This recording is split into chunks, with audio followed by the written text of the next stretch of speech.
Assalamu alaikum. Welcome to our YouTube channel Ultimate Business Solution. আজকে আমাদের lecture 3 third lecture. আমরা আজকে আলোচনা করব what are the procedures, methods or steps to calculate tax liability and tax return submission. তার মানে হচ্ছে আমাদের ট্যাক্স লায়াবিলিটি ক্যালকুলেশন করতে গেলে এবং ট্যাক্স রিটার্ন সাবমিশন করতে গেলে আমাদের কি কি স্টেপ বা প্রসিডিউর মেনটেন করতে হবে। বাট এটা একটা কমন ব্যাপার যে আমি 4 তলা থেকে নিচতলায় নামবো, নিঃসন্দেহে আমার প্রথম দরজা থেকে আমাকে বের হতে হবে, আইদার সিঁড়ি দিয়ে নামতে হবে অথবা লিফট দিয়ে নামতে হবে, দেন আমাকে গেটে যেতে হবে। সাচ অ্যাজ এক্সাম্পল, তো আমাদেরও সেরকম কিছু প্রসিডিউর আছে।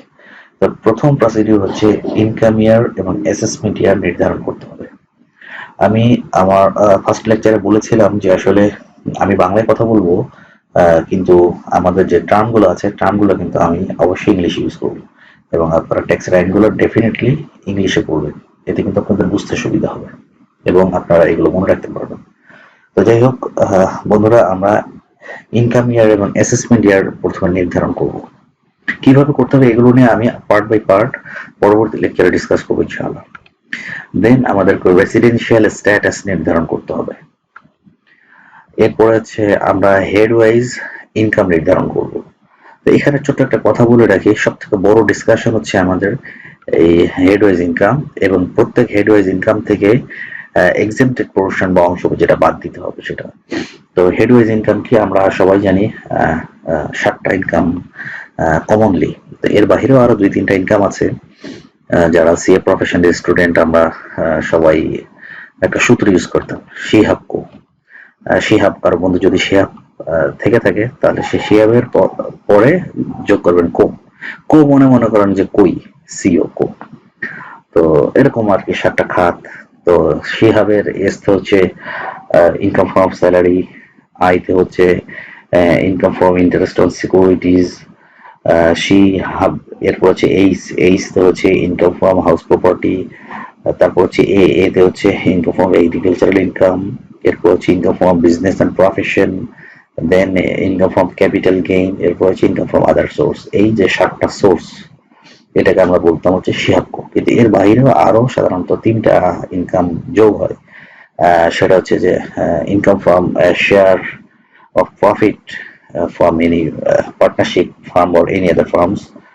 এর বাইরে আছে হচ্ছে income from spouse or minor, minor child. তার মানে আপনার ওয়াইফ বা হাজবেন্ডের যদি কোনো, if he or she is not a taxable taxpayer, regular taxpayer, তাহলে তার যে ইনকাম আছে তাহলে সেটা আপনার হেডে যোগ হবে। এবং আপনার ছেলে লটারিতে জিতলো কিংবা ফ্রিল্যান্সিং এ কোনো ইনকাম করলো, সেটাও কিন্তু এখানে যোগ হবে। এরপর হচ্ছে পয়েন্ট ইনকাম। তো আমাদের এই 3 নাম্বার এবং 4 number point head wise income, এবং হেড ওয়াইজ ইনকাম থেকে এক্সেমটেড পোর্শন বাদ দিতে হবে। এই দুইটার পরেই মোরাললেস 7টা থেকে 8টা লেকচার হবে ইনশাল্লাহ। বাট এগুলো হচ্ছে প্রসিডিউর। এতগুলো স্টেপ পার হয়ে গেলে দেন আমরা আমাদের ট্যাক্স লায়াবিলিটি এবং ট্যাক্স রিটার্ন সাবমিশন প্রসেসটা কমপ্লিট করতে পারবো। আচ্ছা, এরপরে ওই হেডগুলো থেকে নেট ট্যাক্সেবল ইনকামটা বের হবে। মানে আপনার টোটাল যে হেড ওয়াইজ ইনকাম, সেই ইনকাম থেকে যখন আমি এক্সেমটেড পোর্শনটা বাদ দিব, দেন আমার নেট ট্যাক্সেবল ইনকামটা বের হয়ে আসবে।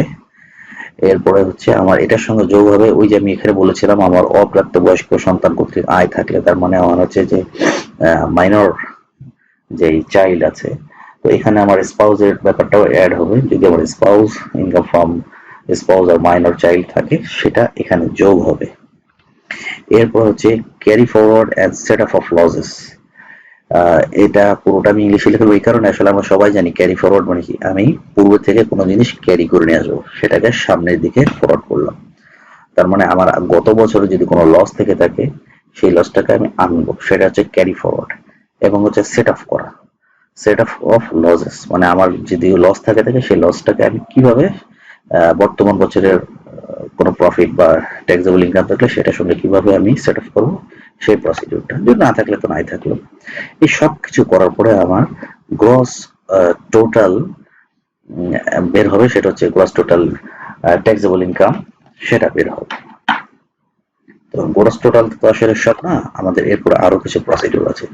সেটা হচ্ছে যদি আমাদের কোনো ডিডাকশন থেকে থাকে, সেই ডিডাকশন গুলো আসবে। এইগুলো নিয়ে ডিটেলস আলোচনা করবো, কি কি ডিডাকশন হতে পারে। জাস্ট আপনাদেরকে শুধু স্টেপস গুলো বলছি।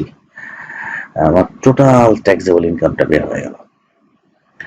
তো এরপর হচ্ছে আমার এই যে টোটাল ট্যাক্সেবল ইনকাম বেরোলো, সে 10 লাখ, 20 লাখ বা 30 লাখ, 50 লাখ, তাহলে এটাকে স্ল্যাব আছে, যে ওই যে মনে আছে 3 লাখ, 3.5 লাখ, 4,75,000, 4.5 লাখ। তো ওই স্ল্যাব অনুযায়ী প্রথমে কিছু অংশ বাদ দিতে হবে, তারপর 10%, 15%, 20%, 25% যেই রেটগুলো আছে, 5% শুরুতেই, তো সেগুলো আমরা ইনশাল্লাহ স্ল্যাব বসাবো। তো এরপর হচ্ছে আমাদের computation of investment allowance, which will be deducted from gross tax liability. তো আমাদের দেখা যাচ্ছে যে আমাদের 50,000 টাকা আমাদের গ্রস ট্যাক্স লাইবিলিটি আসলো।